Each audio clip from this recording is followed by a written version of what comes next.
যাই একটুখানি কিছু নিয়ে আসি খাবার দাবার।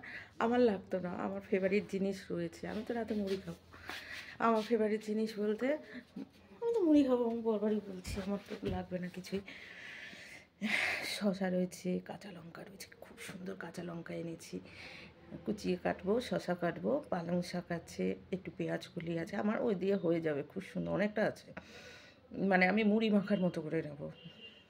মাও যদি খেতে চায়, তা মা বলছে কি না দেখ রুটি পাস কি না। মা আবার এখন এইমাত্র ওই যে আমার সেই হোস্টেলের খাবারটা খেলে, বুঝতে পেরেছো তো, হোস্টেলে যেভাবে খেতাম এমন অভ্যাস হয়ে গেছে, এমন টেস্ট পেয়ে গেছে এখন, সারাক্ষণ কিছু হলেই তার হাতের পাঁচ শেষ, ওটা খেয়ে নেয়।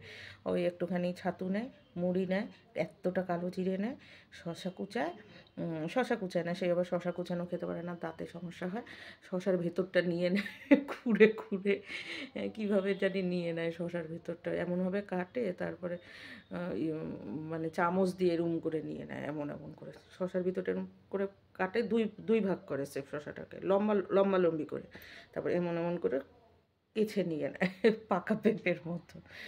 তারপরে সেটা করে, আর একটু কাঁচা পেঁয়াজ কাটে ভালোই করে টোরে খেয়ে দেয়, বলে আমার না ভাল লাগে এটাকে, তা শুধু জল খায় তো সুবিধা হয় খেতে, আর ঝাড়া হাত পা খাওয়া অনেকটা পেটেও থাকে, এই তো বসে বসে টিভি দেখছে দিব্যি, আর টেস্টি খাবার খুব, তেল লাগলো না, এই লাগলো না, তেলও নেয় না। হ্যাঁ, তো খুব টেস্ট পায়, ইসে চপ টপ খেতে হয় না, চপ পেঁয়াজি খেতে হয় না, খুব ভালো লাগছে।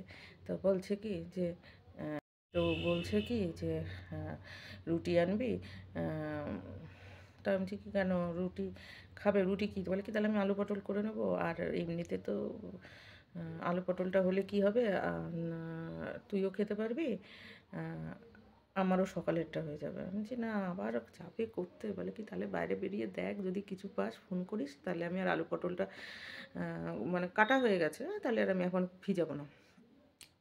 হ্যাঁ, বলে কি বিরিয়ানি আনবি, বিরিয়ানি, আমার ইচ্ছা নেই বিরিয়ানিটা, আমি এখনও কিছু বলিনি। আমি যে দেখি, বলে কি তাহলে 2 প্যাকেট বিরিয়ানি আনিস, হঠাৎ করে এই রুটির থেকে একেবারে লাফ দিয়ে চলে গেছে বিরিয়ানিটা, সেব টাকার ব্যাপার না, ছাতু মুড়িটা খেয়েছে, কোনো বোধ আছে বুঝেছো।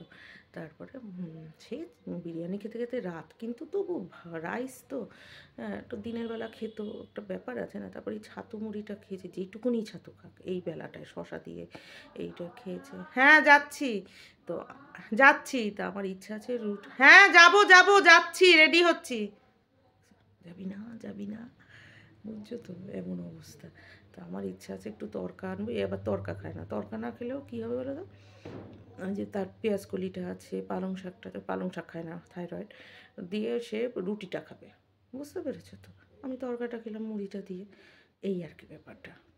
পালং শাকটা রয়ে গেল, আমার সকালে হয়ে যাবে, কারণ আর পালং শাক নেই বাড়িতে, আবার আনতে হবে তারপরে, এই আর কি, দেখি এখন কি হয়। আবার বলে যে দামি বিরিয়ানি আনবি না, ওগুলি এতগুলি চাল দেয়, ভালো হয় না কিছু না, আর ওই যে তার মধ্যে মাকে আবার বিরিয়ানি আনলে সমস্যা, অর্ধেকের বেশি দিয়ে দেবে, মাংসটা হবে অর্ধেকের বেশি দিয়ে দেবে, কেননা ওই যে আতরের গন্ধ টন্ধ সে খেতে পারে না, সারাক্ষণ ঢেকুর ওঠে, স্যাশের গন্ধ, এগুলি খাই আমি, আমার কান পোকা ধরিয়ে দেবে, মানে আজকে খাবে তারপর 7 দিন ধরে কানের পোকা বেরিয়ে যাবে, তার চেয়ে আমি বাইরে গিয়ে খেয়ে আসবো অনেক ভালো, বুঝেছো। এর জন্যই আমি মানে অতটা রিস্ক নিচ্ছি না, এখন দেখি কি বলা যায়, অন্য